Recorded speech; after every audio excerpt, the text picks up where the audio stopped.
At your Excellency's request, I applied for special leave from the Bureau in order to make an investigation in your state. My notes contain all the essential facts. But my injuries make this transcription into a presentable manuscript painfully slow. When finally completed, I will submit the following as a full report on parole conditions which resulted in the release of dangerous criminals who at once returned to their lives of crime.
Governor Mallinson?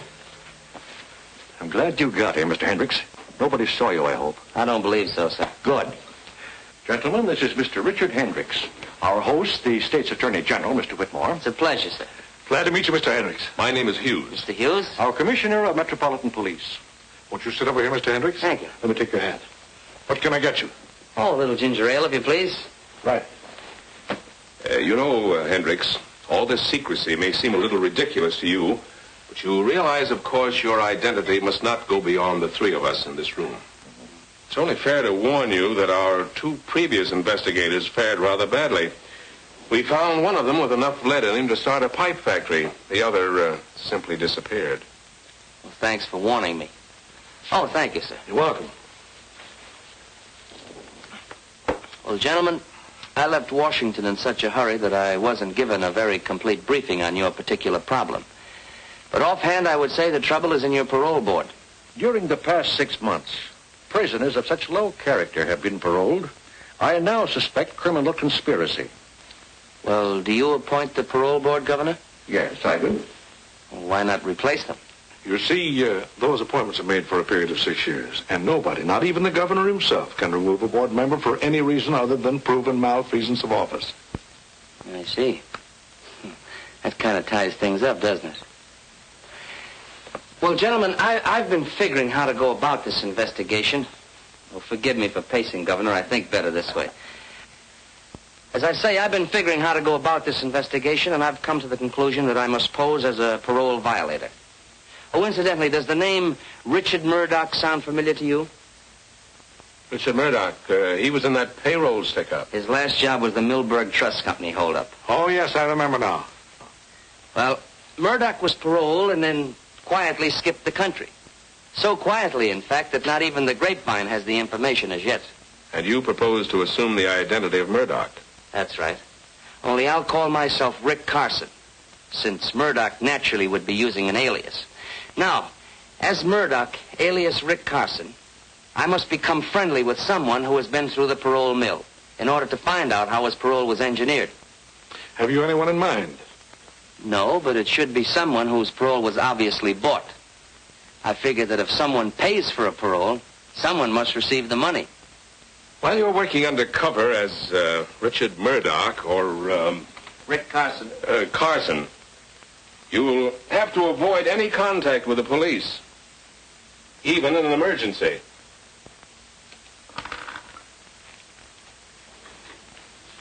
Here's my private telephone number, where you can reach me anytime, day or night. Thank you. Metropolitan 6267. Metropolitan 6267. I'll remember it. Do you have anyone coming up for parole who fits our special requirement? There certainly is. Convict by the name of Harry Palmer. Uh-huh. And when is the next parole board meeting? Let's see. Next Tuesday at the state prison. Next Tuesday at the state prison. Let me see. You're now serving time for attempted murder, Palmer. Do you have anything to say about that? Yeah, it was a phony rap. A lot of things about my trial smelled plenty bad. So does your police record. Do you think you've learned your lesson during your time in prison? I sure have, ma'am. I found out that crime don't pay off. Besides, I realize the things I've done ain't fair to Glenda. She's my wife. If you are paroled, will you conscientiously try to live a clean and decent life? Sure. You can bank on that, Reverend. You think you can earn a living? Honestly, I mean. You bet. I'm promised a job as chauffeur to Miss Dumont. She owns a pastime club. It's all my application there. If you give me this one more chance, I promise I'll never step off the straight and narrow again. Why, he isn't sincere. He's merely playing on our sympathies.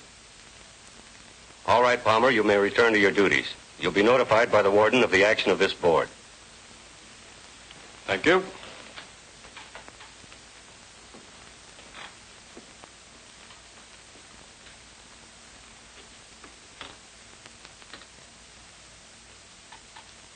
And I feel in my heart that Palmer is sincere.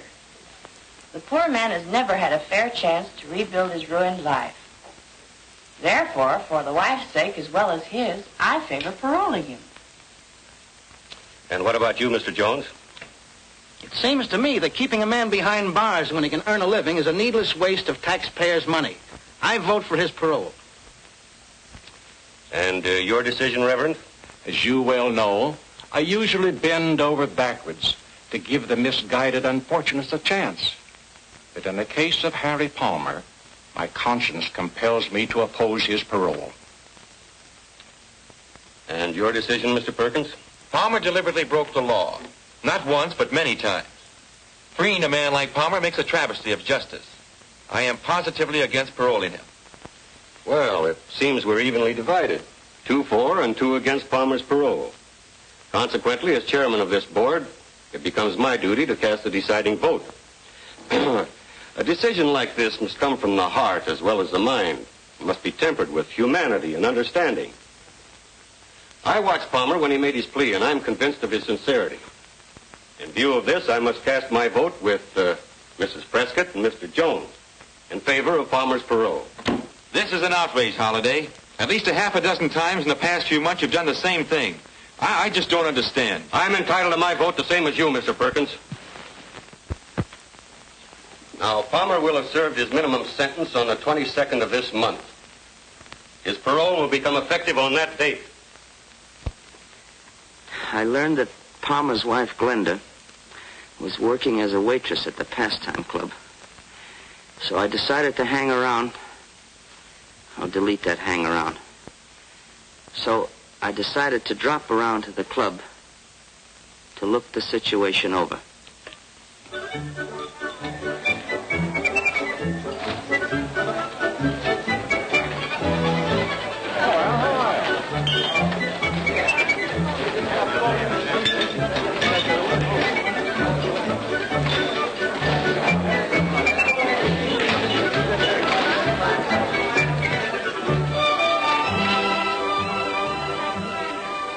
The Pastime Club proved to be a not too popular combination gin mill and cheap cafe. A hangout for a lot of undesirable characters.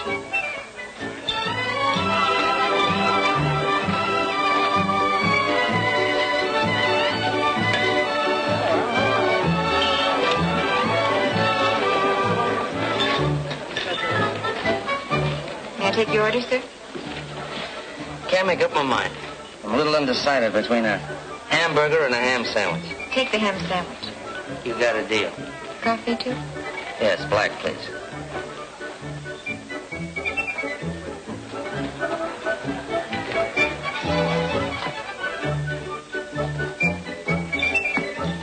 Thank you. It's quite a place you got here. Do you own it?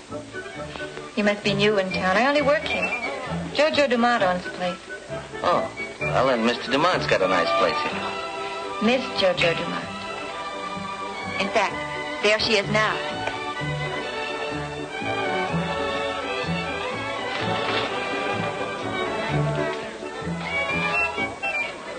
I learned from Glenda that the owner of the place was Jojo Dumont, a woman of striking personality who had her own apartment in the club.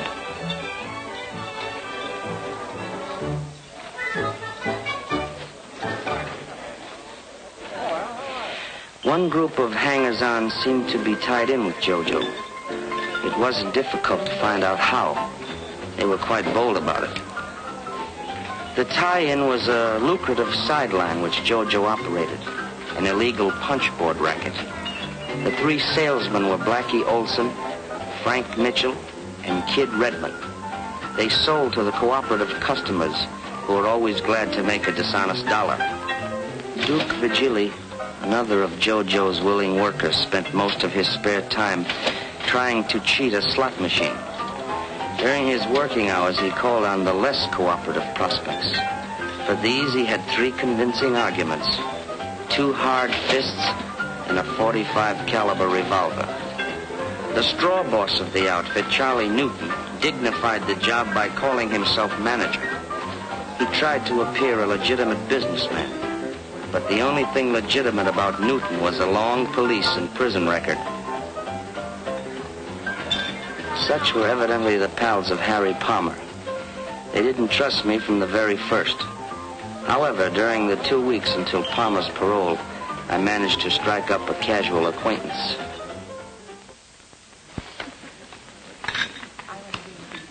Never mind, cream cheese.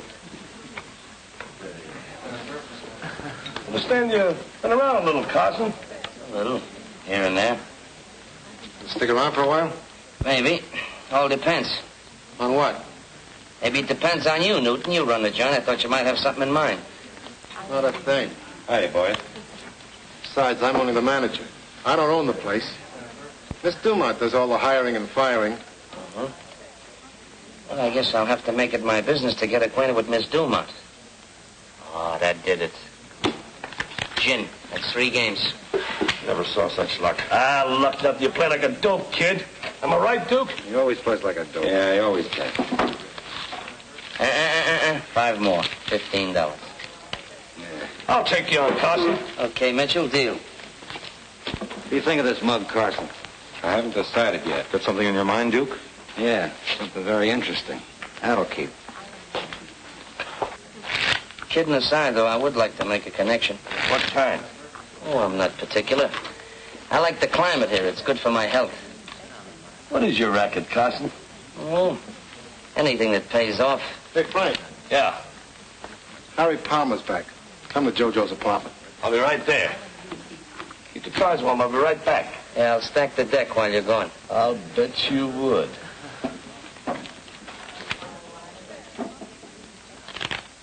I would have given a lot to know what was going on in Jojo's room. I found out later from statements of various people concerned.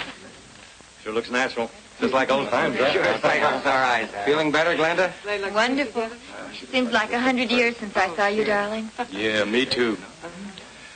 That's what I've been waiting for. Frank will be here in a minute. Well, this calls for a celebration. How about fixing some drinks, Blackie? Okay, Jojo. Sure liquor. You look right in the fence there, kid. They treat you good up there? What's on your mind, Charlie? How long are you going to keep Palmer on as a chauffeur, Jojo? Are you kidding? What do you think I got him out for? Chauffeurs are a dime a dozen. The other boys are all right fixing the boards. Now, Palmer's the best collector we ever had. As long as he keeps his nose clean. The next time he gets in trouble pulling off side plays, I'll let him rot in the pen. Hiya, Harry. How goes it, Frank? It's great to see you, old son of a gun. Papa's home, huh, baby? How does it feel? Feels grand. Glenda's been in a tough spot, but she came through okay. Yeah, but it's a lucky thing you got the parole just now. What do you mean by that, Crack?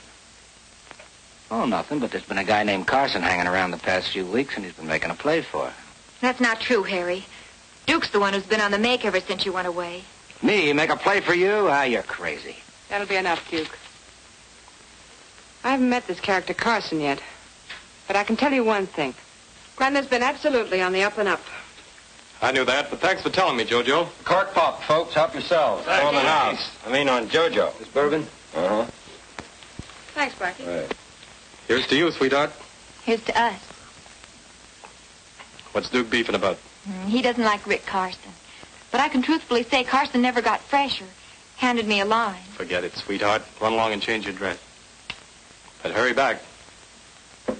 I won't be long. How do you feel, Harry? Pretty good. Hey, listen, Harry. I didn't mean any slur on Glenda, but... Forget it, Duke. Well, I've been keeping my mouth shut because I haven't got proof yet. But as sure as I'm standing here, that guy Carson's either a copper or a stoolie. I know every cop in the state. Well, he might be one of J. Edgar Hoover's boys. Carson's no more FBI than I am. That's all we need around here, a copper. Especially when business is just beginning to boom. He lives at the Colvin Hotel right down the street. Why don't we search his room? There must be something around to tip us off. I can get in. I know the night clerk. Sure. The kid and Blackie could investigate. Then we'd know exactly how things stand. JBI, that's me. JoJo's Bureau of Investigation. Hello, Mr. Carson. Oh, hello, Glenda. Hey, this looks like the beginning of a second honeymoon. You like my new dress? Pretty sharp. Hope my husband will like it. Sure he will. Oh, here he is now. Honey, this is Rick Carson. Glad to see you, Palmer. Glenda was telling me about you. I was telling Harry how polite you've been.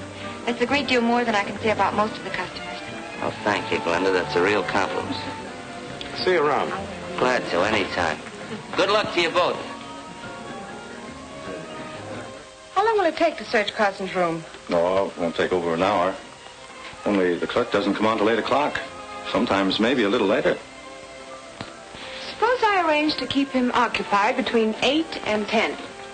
You haven't even met Carson. So you'll introduce me. I think I can keep him interested for a couple of hours.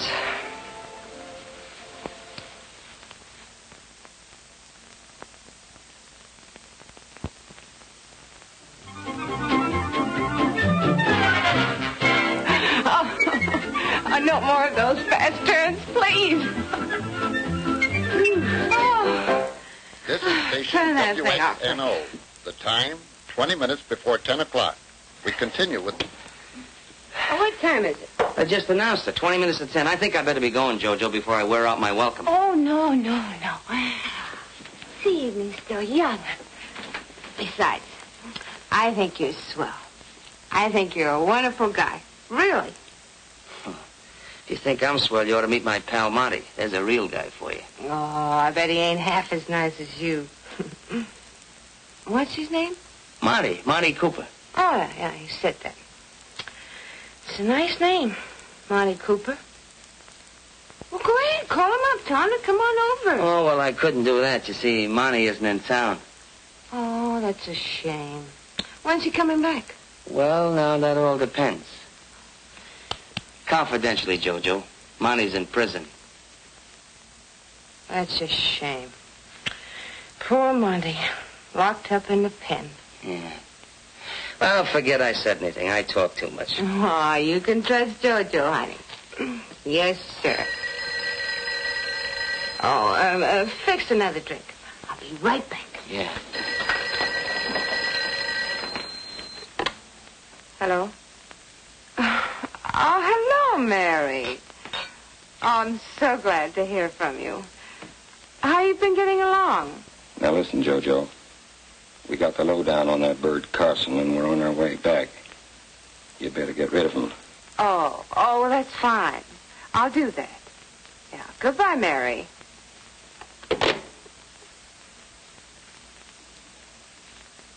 You don't have to be a G-man to know that that was Mary. Oh, honey, you were listening. Yeah. Oh, no, I don't want any more tonight. Uh-huh. I can feel it coming. I'm about to be tossed out. You don't mind, do you? I'm beginning to get a terrific headache. I'll probably have one in the morning, too. Want an aspirin? No, thanks. Just my hat.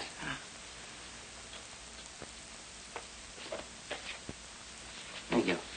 Well, good night, Jojo. It was a swell evening. I enjoyed it.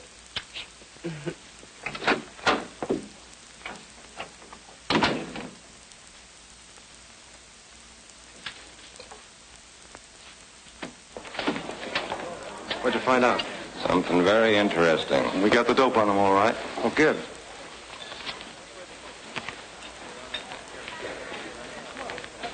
That is interesting. Hi, Rick. Oh, Rick. Hi. How you doing? How's everything? What's up, Duke? I don't know. Oh, hello, boys. Well, let's hear it. What's the dope on Carson? What do you think of that? His name ain't even Carson. Richard Murdoch. Age 32, date of birth 9/15/16, Detroit, Michigan, as dark brown. Occupation mechanic. Yeah, it had me puzzled for a minute or two. Then it came to me. This guy Murdoch and a pal of his, a fellow named Monty something. Monty Cooper? Yeah, that's it, Monty Cooper. Well, anyway, Carson or Murdoch and his pal Cooper pulled that Milberg Trust Company holdup about a year and a half or so ago. Yeah, we found some newspaper clippings about that robbery. He had them hidden between the cushions of a chair. He hadn't figured on your JBI. Good for you. Well, I guess I was all wet about Carson being a copper or a stoolie. Why don't you give up, Duke? You're always beefing about something. Okay, but don't say I didn't warn you guys if something goes wrong. Now get this picture. This is the Milberg Trust Company, a real old broken-down joint. There's the flight of stairs where we came up. This is the vault here, a real old-fashioned camp. Well, those stairs made it a little tough because we had to back down them and we couldn't see who was coming up anyway. We come in here and there's all kinds of desks and places where you write out checks and so forth. There's quite a few people. Well, I heard them all over here in the corner. Keep them all together. Monty takes the cashier, forces him in over here, makes him open the vault. We open this little old-fashioned can, and what do you think we get? 50 G's. We back out of the joint and make for the car. 50 G's? Split two ways? Not bad. Mm-hmm. You see, Monty and I don't go in for big mobs. Hey, maybe you saw Monty up there. He was doing a heavy stretch. Yeah, I saw him almost every day. Talked to him a couple of times. But he didn't get overly friendly with anyone. Yeah, that's Monty, all right. Well, Harry, I'll tell you. I got another big job on tap. But I gotta get Monty out of prison before I can pull it off. That's tough to do unless you know the ropes. Besides, it takes $2,000. How do you know? I just know. Harry, I figure naturally you just getting out, you could kind of tell me how your parole was engineered. Now, I'm willing to cut you in for a third, and I'll pay all expenses. Yeah, I don't know. What's the matter? Ain't my dough as good as the next guy's? Oh, it ain't that, Rick. Look, I'll let you in on a little secret. Maybe you noticed the boys got kind of friendly the last couple of days. So? Well, they checked on you, and you're okay with most of them. But Duke's still holding out. He ain't satisfied you're on the up and up. Well, what's that got to do with me buying a parole through you? It's got a lot to do with it. JoJo's the first step, and unless she's sure of her ground, no dice. All right, so there's no dice with JoJo. And who's the next step? Now, wait a minute. Not so fast. I'm no squealer, Rick. Oh, but you do know who the higher-up is. Maybe. But I ain't saying.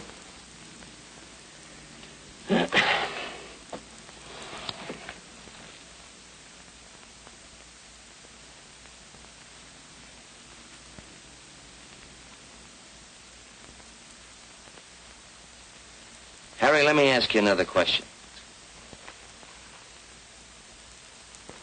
Who put up the money for your parole? Why, JoJo put it up. Because the deal is I'm to pay her back. Oh, so she didn't put it up. She just advanced it to you. Yeah, that's right, but... Well, why cut in JoJo when you can easily go around her and pick up a couple of G's for yourself? All right, later on, if you want to cut her in, that's your business. You might have something there, Rick. At least it's worth it. Glenda's home. Don't say anything to Glenda. Hello, darling. Hi, baby. I ever tired. We had such a busy day at the club. Oh, Rick, you're not leaving. Yeah, I think I better be going. Why don't you stay for dinner? Won't be very fancy, but you're welcome. Yeah, why not, Rick? Maybe some other time. You run along and get some dinner started, Donnie. I'll come in and help you in a minute, huh? Okay. Sorry you won't stay, Rick.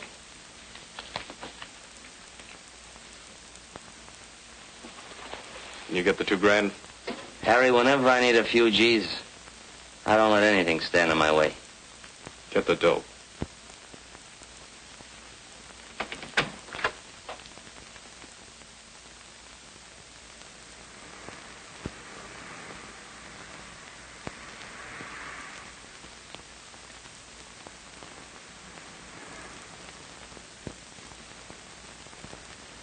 I called the commissioner and told him I was all set to buy a parole for a pal of mine named Monty Cooper, but I had to have $2,000. He agreed.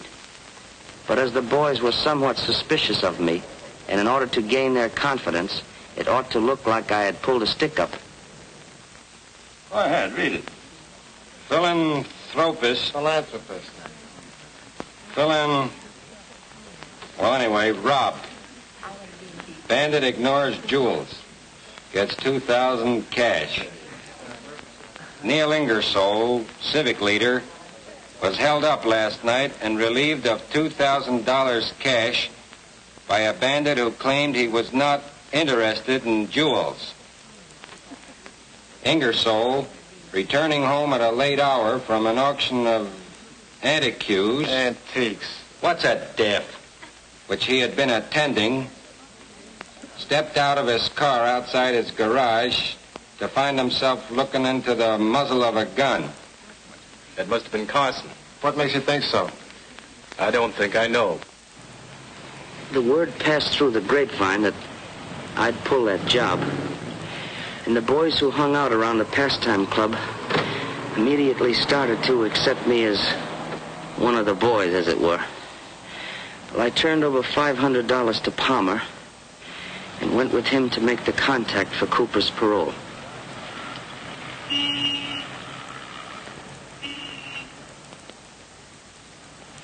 When we reached the lobby of an office building, Palmer told me I couldn't go upstairs with him. This was disappointing. But I heard him tell the elevator operator to take him to the 5th floor. So I checked the names of all the tenants on that particular floor. There were over 20.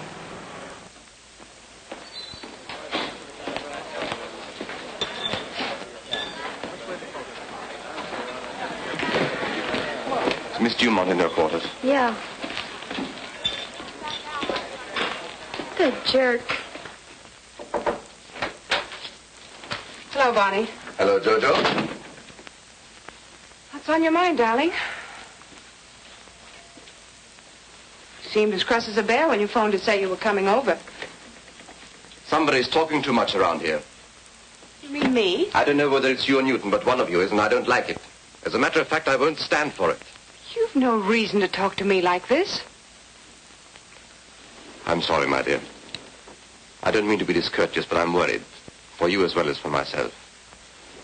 Just a little while ago, one of Newton's boys came over to my office and demanded that I get a parole for a fellow named Monty Cooper. Monty Cooper? That's the name he gave me, Monty Cooper.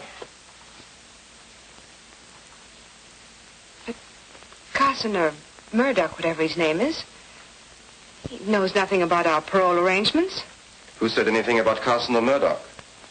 The fellow who came to see me was Harry Palmer. He's double-crossing you, Jojo. I can't believe it.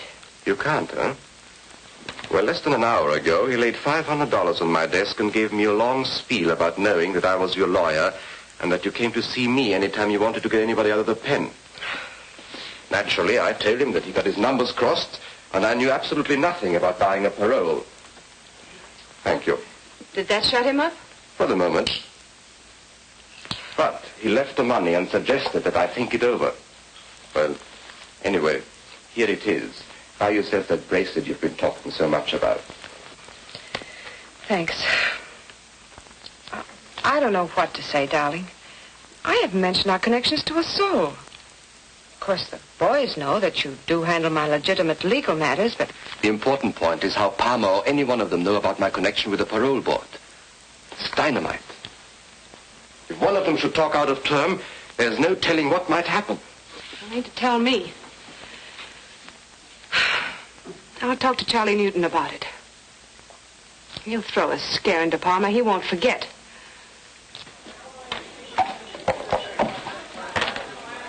4 aces and 2. Harry Palmer just pulled a double cross on JoJo. Yeah? What'd he do? That's my business. JoJo says she doesn't want any rough stuff. But I'm running the boys, not JoJo. Yeah, but JoJo just got Harry out. So what?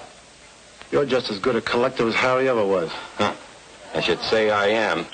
You name it. We'll do it. Okay. Tell you what we'll do. I'll call Harry on the phone, tell him to call me back from the corner drugstore. When he rings up here, I'll tell him to skip it, that I changed my mind. Now, when he's walking back to his house...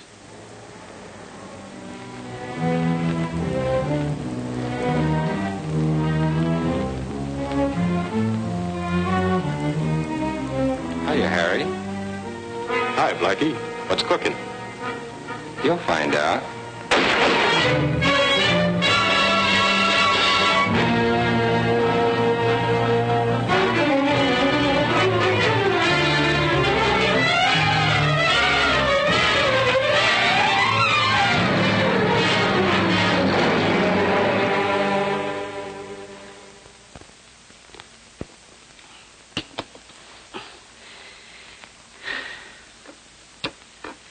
The killing of Palmer completely upset my plans, as I had now lost my only link to tie in JoJo with the higher-ups in the parole conspiracy.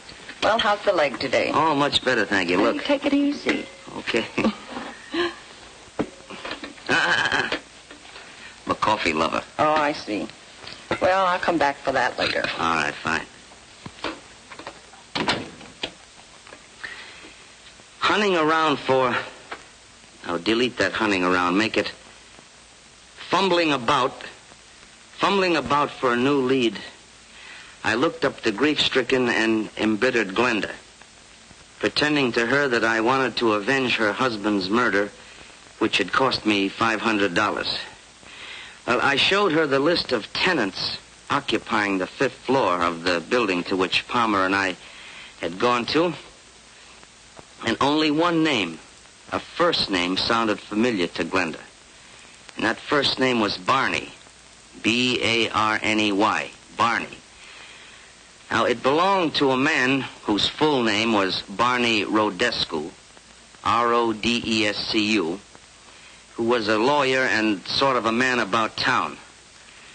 Well, I decided to find out if he was the contact between the crook on the parole board and JoJo Dumont. You know, in a way, Palmer getting bumped off like that kind of put me in a spot. How come? Well, we had a little deal together. You see, I figure if Palmer just getting parole like that, he'd know the ropes. Remember me telling you about a pal of mine, Monty Cooper? I wasn't as tight as I seemed that night, you know. Yeah, I didn't think you were. You say Palmer was trying to help you get a parole for Cooper? Well, I didn't exactly say that, but that's the general idea. Go ahead, I can listen while I'm typing. Of course, you know I had to pull a little job to get the money for Monty's parole. You mean the Ingersoll robbery? I don't know anybody named Ingersoll.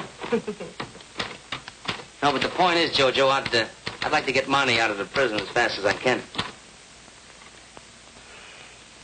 You know, you should have come to me in the first place, Rick. You? Mm-hmm. I'm serious. I like to help my friends. Besides, I have a lot of influence in the right places. Mm-hmm. Of course, we'll need cash. Yeah, I know. $2,000.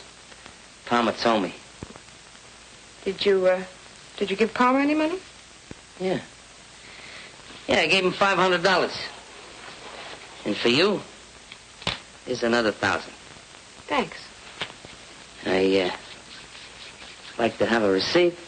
Oh, sure.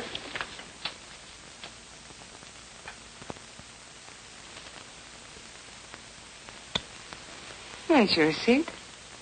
Hey, you know, that's not bad. Of course, it's a little expensive at $1,000 a throw, but it's not bad. And, what about the balance? The balance you get the day Monty's paroled from prison. It's a deal. Well, I guess that about winds up what I have to say. From here on, my future's in your hands. All I ask is that you give me a break. You needn't worry about not getting a fair break from this parole board. All right, you may return to your duties, and you'll be informed of our decision later. Thank you. Thank you very much, sir. That man should be put away for life. He's an habitual criminal. Why should the state have to support this man for life? That's the wrong attitude. I agree with Mr. Perkins. I'm opposed. The man deserves a chance. Every man deserves a chance. Once again, we seem to be evenly divided, thus making it my duty to cast the deciding vote. And you vote for Cooper to be paroled? I do. Mr. Holliday. It's my privilege. But, Mr. Holliday, it's obvious... the chairman's privilege to have his own opinion. The majority votes in favor of Monty Cooper's parole. He'll be released in 2 weeks to report for work at the Ainsley farm at Meadows. I move for adjournment. Because I couldn't understand why anyone would give a job to a multiple loser like Monty Cooper, I decided to check the county assessor's records to find out what I could about Vern Ainsley. From the beginning, I had suspected Ralph Holliday of accepting the bribe to put through the parole. But with the information I had now obtained, I felt certain it was Rodescu who had offered the job on the farm to Monty Cooper. Suspecting the setup, however, was not enough. I still had to obtain the proof. That afternoon, I worked out a strategic plan.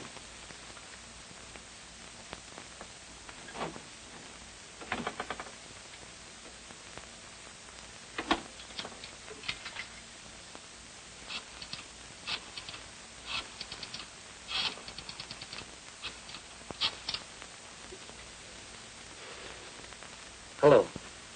Commissioner. Commissioner, this is Hendricks. That's right. Well, yes, naturally, Commissioner, I'm going out to the Ainsley farm. Oh, incidentally, I told the boys at the pastime club that I would meet Cooper out at the farm. But, Commissioner, there's just one thing, and I hope you won't let me down on this. You see, unless Cooper is picked up at the prison gates when he's released, if he should happen to come out at the Ainsley farm at the same time I'm there and get one good look at me, well, I'm afraid my career as Murdoch or Carson or Hendricks will come to a very sudden and painful end. Oh, you have nothing to worry about on that score, Hendricks. I've already notified 4 states of Cooper's impending parole. They'll be right there to arrest him the minute he steps foot outside the prison gates. Fine, Commissioner. I'll call you tomorrow afternoon. I think by that time I should have this whole setup in the bag. Yes, sir. Goodbye.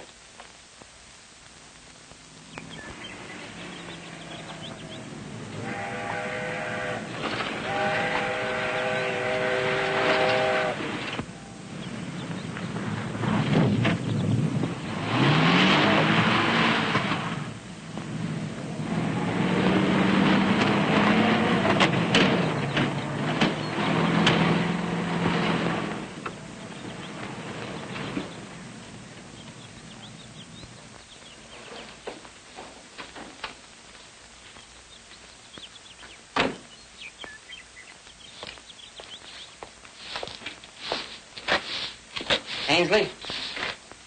Hey! You Ainsley? What do you want? Looking for Monty Cooper. Who? Monty Cooper. He's supposed to be working here. Well, he ain't. Nobody here by the name of Cooper. Now, look, Ainsley, I happen to know that Monty Cooper was paroled to work on this farm. Who told you that? Well, after all, I'm a pal of his. My name is Carson. Rick Carson? Well, I'm pleased to meet you, Carson. I'm glad to meet a real pal of Monty's, too. You know, confidentially, I put up the dough to spring him. Yeah? Well, I guess you'll be right glad to see each other again. Yeah. Only thing is, I don't expect Cooper much before tomorrow. You see, there ain't no other bus coming this way before midnight tonight. You don't know Monty very well, do you? If there ain't no bus, he'll take a taxi. And when he gets here, he'll ask me to pay for it.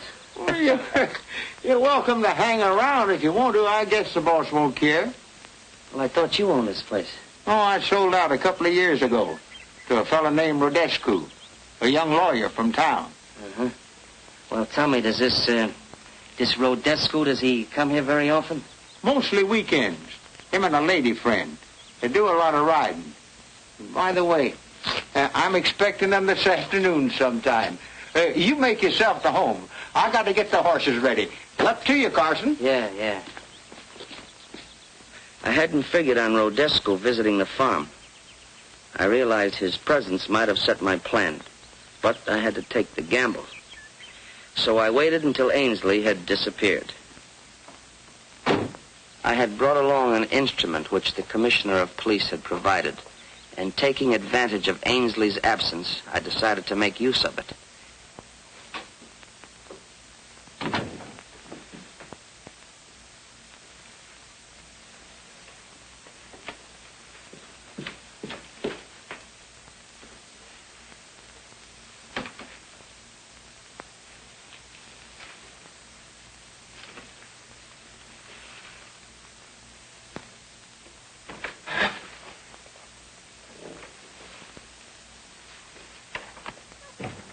I quickly ascertained that no one else was near. I fixed in my mind the details of the room and then found a suitable place in which to conceal the precious instrument.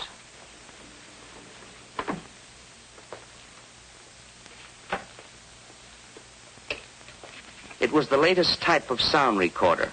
Once set to operate, it needed no further attention, since it would automatically start when someone spoke and stop again when the voice concluded. It could pick up voice frequencies within a radius of 50 feet and could record continuously for 4 hours.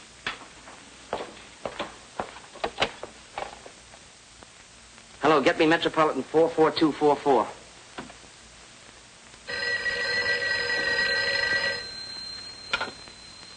Hello? Hello, Glenda. Glenda, this is Rick Carson. Oh, yes, Rick. I think I know who's responsible for what happened to your husband. You do? Who is it, Rick? Don't ask any questions now because I've got to act fast. I'll do anything you say. Fine. Now listen closely. You know that list of names and addresses of the parole board members that I left with you this morning? Yes, I have it right here. Fine. Now I want you to send each one of them the following telegram. Urgent you meet me at farm without delay. Drop everything else. Have you got that? Yes, Sign each one of those messages Barney. Barney. But I don't get it, Rick. What good are the telegrams? Well, Glenn, just a minute, Glenda.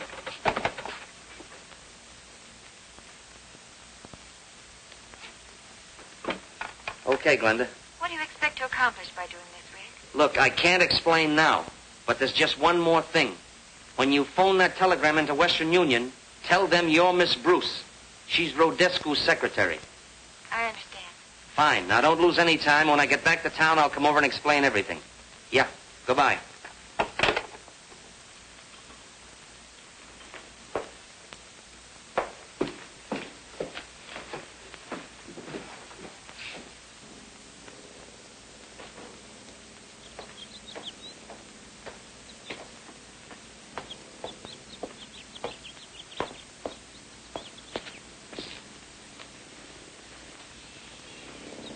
Oh, Hank. How about a glass of beer? Oh, no, thanks. Not right now. It's up to you. Thanks.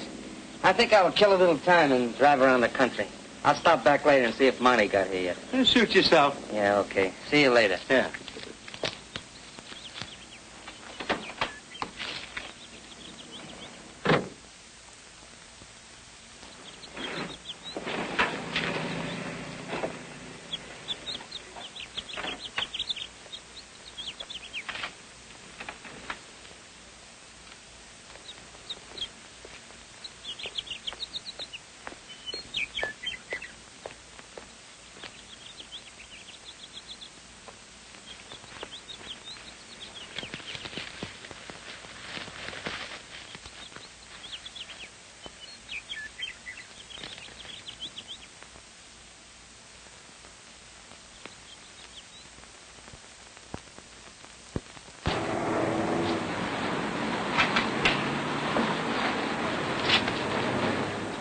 So long, Cooper. Take it easy. Yeah. Get clear, Screw. Good luck. Hey, Cooper. We've been waiting for you. Yeah, what for? We want to take you along with us. Who are you and what do you want with me? We're pals of Murdoch. Oh, that's different. Sure, we're taking you to see him. Oh, no, not me, boys. I'm slated to report to a place called Ainsley's Farm in Meadows. And I gotta go there before I do anything. Well, that's just where we're going. Murdoch's waiting for you there right now. He is? And he's mighty anxious to see you. Well, I'm mighty anxious to see him. Where's your car? Over there. Okay, let's go.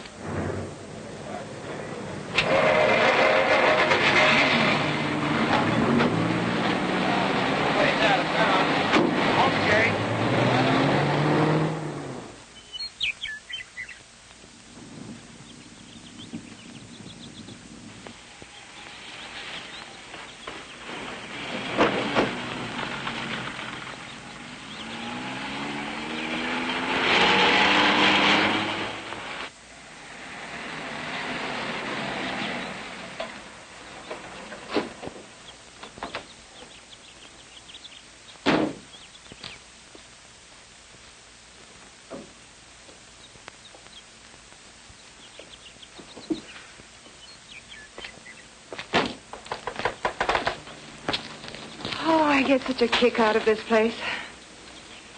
So peaceful. Why do you think I keep it, my dear?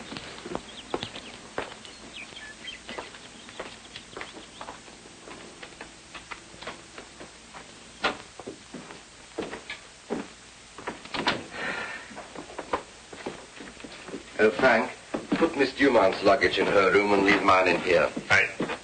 I'll take it. Thank you.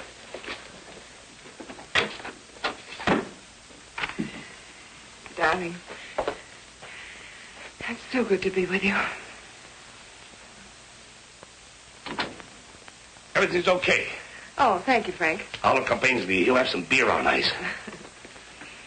Feel like something to eat? No, thanks. Just a cup of coffee a little later. How about a canter over the countryside? Oh, let's relax for a little while. Later, maybe, huh?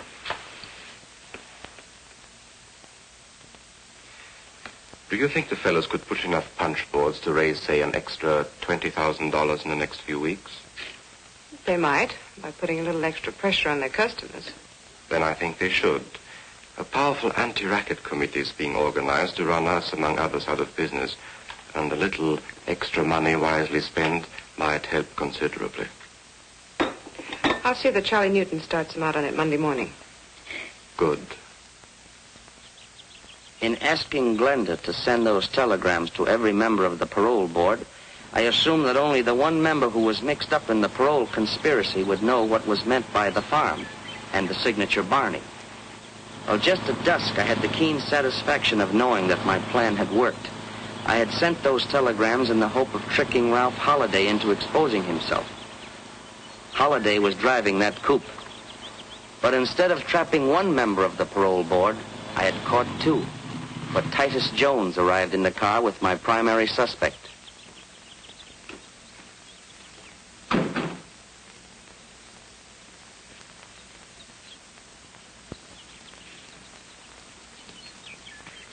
I wonder who that can be.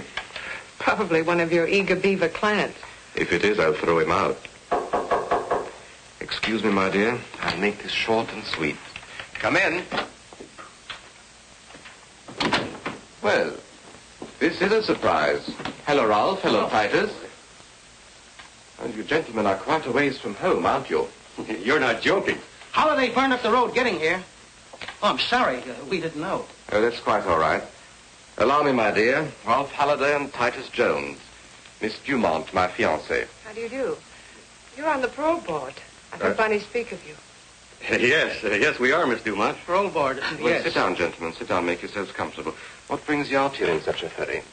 Why, we came in answer to your telegram.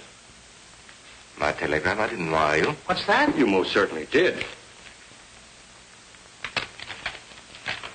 What does it say? Urgent, meet me at farm without delay. Drop everything else. Signed, Barney. Somebody must have got onto our parole board deal. We better clear out. Hold on. There's no use running off half-cocked. You better do a little checking first. I wish you would. How can you? And make it snappy. Hello, operator. Give me Ridgeway 84428. If my secretary is at home, we ought to be able to find out pretty quick. But it's Saturday. She probably has a date. Hello? Hello, Miss Bruce. Did you send any telegrams today to either Titus Jones or Ralph Holliday? You did not. Did you authorize anyone else to do so? You didn't, huh? I knew it was bad news the minute I received that message. Miss Bruce, I want you to check with Western Union right away and find out if you can who sent those telegrams and to whose account they were charged. Yes. Call me back at the farm the moment you have the information. Right. She'll call me back. Someone's on our trail, Barney. Have you told anybody about giving Holiday and me the money? Oh, don't be an idiot. You don't think I'd tip anybody off that I've been bribing the parole board? Maybe Mr. Holiday or Mr. Jones accidentally... Ridiculous. That's absurd. It could have been that jackass Palmer you had working for you. He only knew the connection between you and me. He knew absolutely nothing of your time with Holiday and Jones. Whatever the answer is, I don't like it. I'm getting away from here. So am I. This farm is poisoned. Just a minute, gentlemen. We're remaining right here until Miss Bruce calls back. We're safer here than anywhere else for the time being. I was confident the recording machine was doing its work. But to make the record admissible as evidence in court, I would have to swear that I had seen the people inside that room and to identify their voices. There was only one way to do this. Who can that be? Where can we hide? Relax, gentlemen. Come in. Oh, I'm sorry to bother you. I'm looking for a friend of mine. What makes you think he's here? Well, I was told he would be. My name is Carson. Oh, it's Rick Carson, darling. Let him come in. You needn't worry about him. Come in.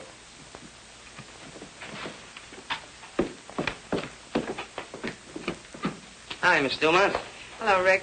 So you're Rick Carson or Richard Murdoch, hmm? That's right. But I don't think I've had the pleasure. Who's the friend for whom you're looking? His name is Monty Cooper. I was told he was to be paroled today to work on this farm. This is Mr. Barney Rodescu. Mr. Rodescu? Pleasure, sir. Mr. Holiday?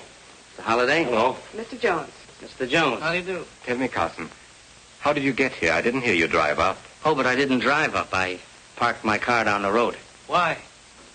Well, I don't like lengthy explanations, but... You can speak freely, Rick. Well, you see, folks, I'm not exactly on speaking terms with the law, and when I saw a couple of cars parked outside, especially with my friend Monty being wanted in other states, I figured... Okay. I guess you're all right, Carson. There's some coffee over there if you want any. Help yourself. Thank you.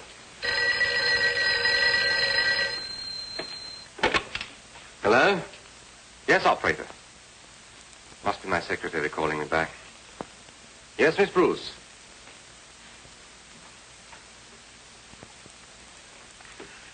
Now, wait a minute. Wait a minute. Let me get that. The telegram was sent to Mr. Holiday, Mrs. Prescott, Titus Jones, the Reverend Adams, and Donald Perkins. It's the entire parole board. This is awful. It isn't good. And just a minute. Telegrams were charged to my account and purportedly telephoned in by Miss Bruce. But when she checked and raised Cain with Western Union, they traced a call back to... What was that number again? Metropolitan 44244. Did you find out whose telephone number that was? You couldn't, huh? Well, keep on checking, Miss Bruce. I know that number. You do? Metropolitan 44244. That's Glenda Palmer's number. A dirty little double-crosser. What does she think she's trying to pull? Something mighty dangerous for all of us, if you ask me. What was that number at your club again? Ellsworth, 36097. What are you calling there for? Get me Ellsworth 36097, please. What are you going to do? You'll see. Hello? Is Newton there? Let me speak to him. Hello? Hello, Dr. Newton. This is Dr. Rodescu. I want you to call on Glenda Palmer. Please, Barney, let's not get in deeper than we are. I want you to give her the same treatment that you gave her husband. Yes, it is a matter of life and death. Thank you, Dr. Newton. Killing Glenda isn't going to help. I'll get rid of her or anybody else who double-crosses me. Yes, that's right. Those states were notified in plenty of time to pick up Cooper on his release from prison. Yet the extradition papers arrived too late to arrest him. Any report on Cooper yet, Captain? Hold it a minute. He was picked up by 3 men who took him away in a car. After that, there's no report. Well, Cooper must be someplace. We've got to prevent him from reaching the Ainsley farm. Go ahead. I don't like this setup. No trace of Cooper, not a word from Hendricks. He should have contacted us long before this. He seems certain he could wind up this investigation sometime this afternoon. Well, if we don't hear from Hendricks pretty quick now, I suggest contacting that Palmer girl. I don't want that boy to be number 3 on our list of casualties. That's right.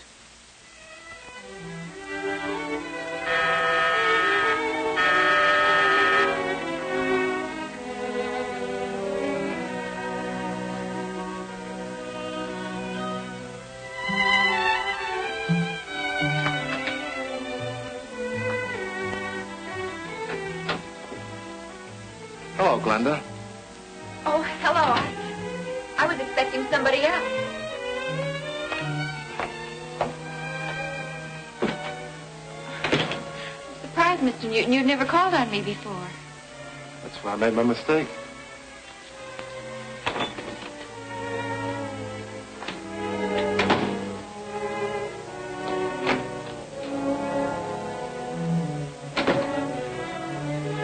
I'm sorry I can't invite you to stay. I was expecting someone. He should have been here before now. Well, it's a shame he's late. Now when he gets here, he won't find you at home. What do you mean? We're going out, Glenda. With me. No, I couldn't. Well, after all I told you, I'm expecting someone. Get your coat. Please go. Get your coat. Shut your trap.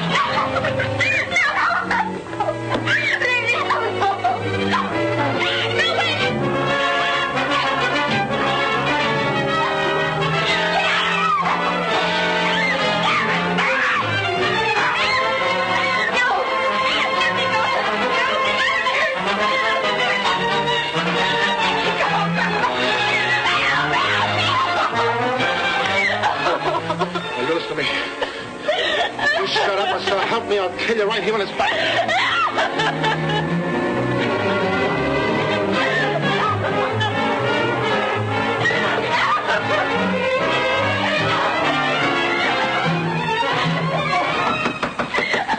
Mrs. Palmer, what's the matter in there? This is Mr. Brown, the manager. Open the door and let him in.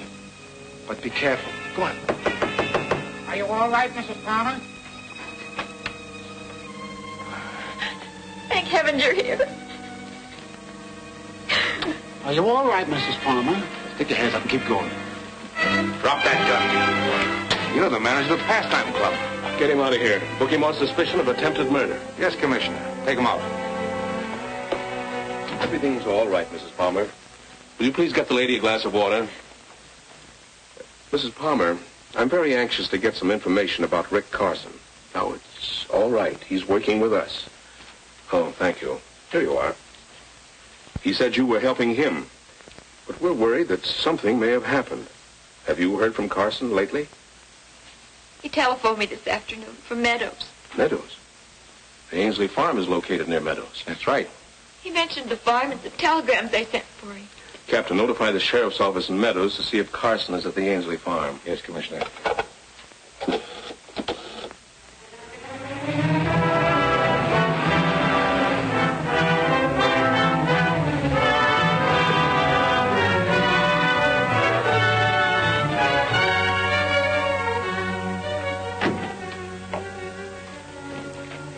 Jojo's here. I wonder who that other car belongs to. Never saw it before. We'll say hello and show him you're okay, Cooper. Then we'll take a run into town. Fair enough.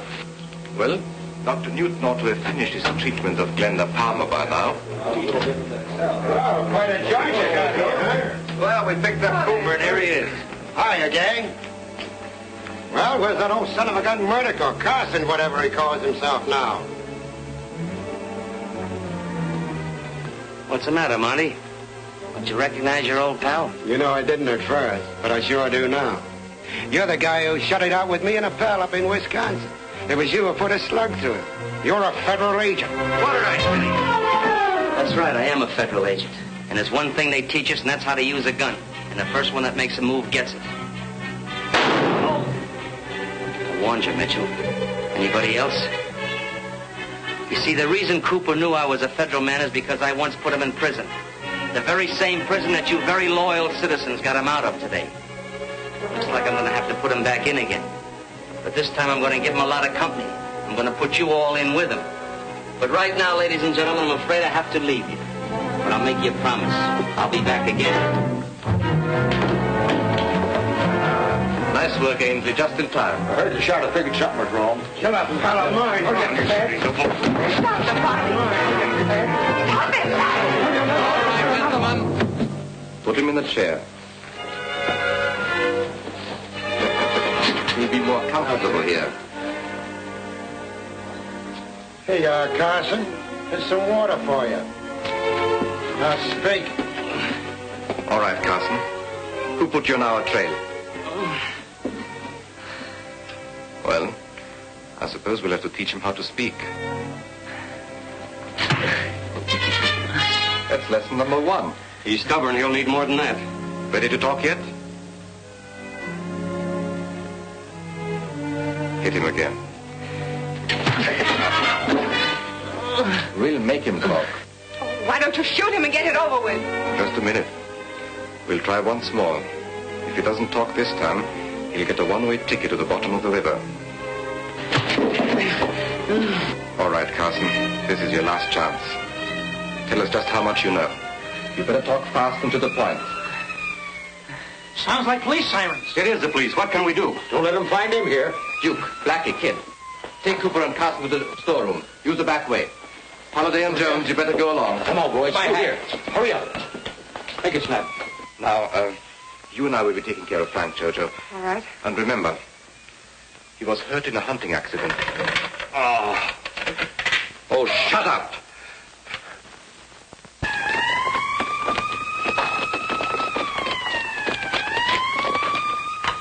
Come on, fellas. All right, where do we go? In that room. Make it snappy, boys. Come on. No time to lose. Right in here.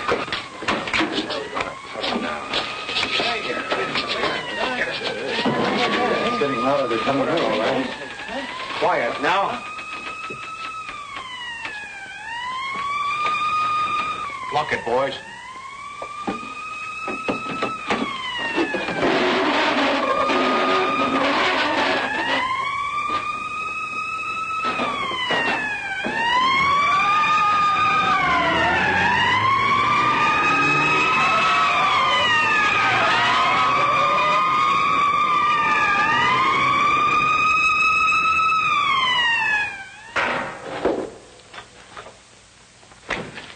All of you and Al will go with me. The rest of you look those cars over and see if you can find anything out here. Come on.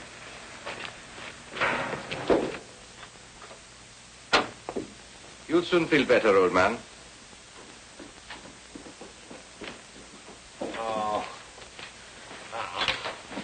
What's the trouble here? My guest was hurt in a hunting accident. We called a doctor. Oh. Well, we're looking for a man named Carson. Carson? I don't know him. There was someone here earlier today, before you came home, dear. His name was Carson. He said he was looking for a friend. Was his friend named Monty Cooper? That name doesn't mean anything to me either. He was just paroled from prison. He's supposed to report here for work. We haven't seen him. If you have no objections, we'll look through the house. Help yourself. Thank you. Let's look at him, then.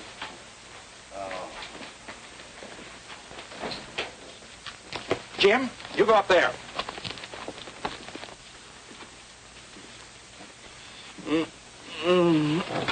Shut up, you. One peep and I'll bust your mouth wide open. Gag him, Blackie. Thanks for your cooperation. I hope the doctor gets here soon. Good night. Good night.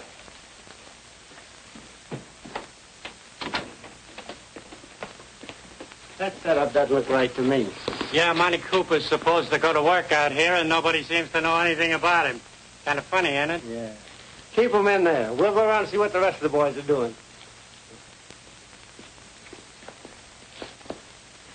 We haven't been in here yet. Open it up, mister.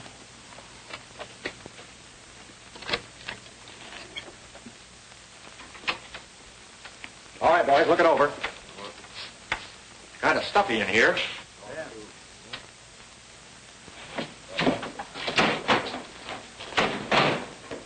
Find anything? No sign of Cooper or Carson so far. I'll make a thorough search.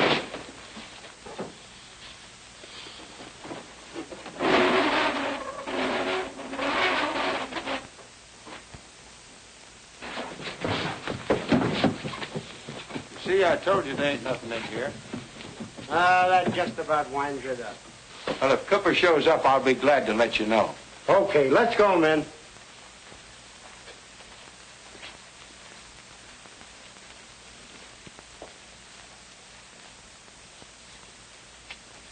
Boy, was I sweating. That was a close one. I thought sure they had us. Hey, Duke, how long do you think we'll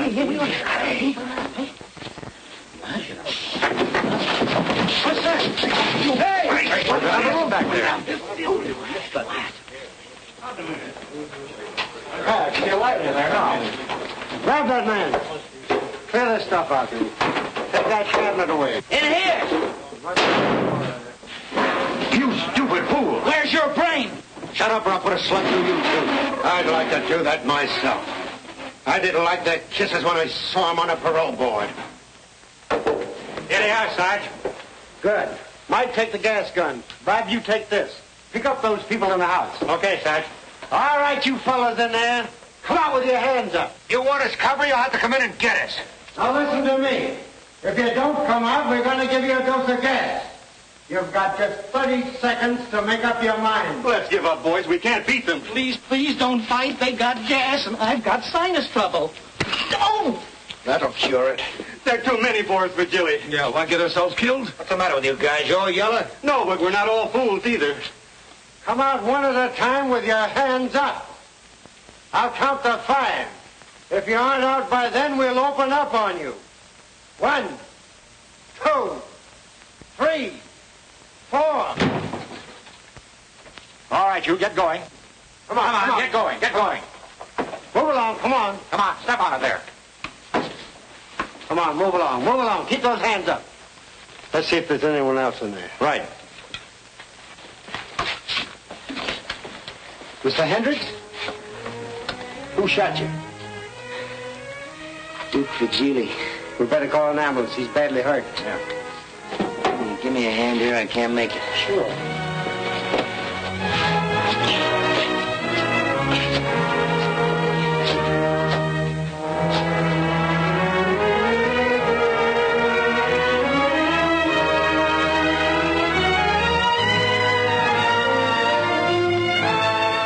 Just a minute. Well, Duke, I told you I'd see you again. And the next time I see you, you're gonna be a very old man.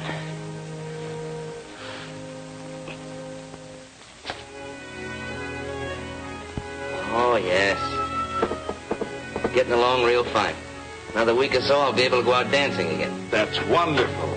Here you are, Mr. Hendricks. Oh, thank you, Mary. Oh, Mary's my favorite nurse. I can believe that. Now, if it wasn't for her, I'd probably still be lying in bed. Thank you, Mr. Hendricks. God bless you. Well, here's my completed report, Mr. Whitmore. Took quite a long time to finish it, but I hope it accomplishes what the governor desired. Well, I'm sure it will be, Carson. I mean Murdoch. You mean Hendricks. That's right.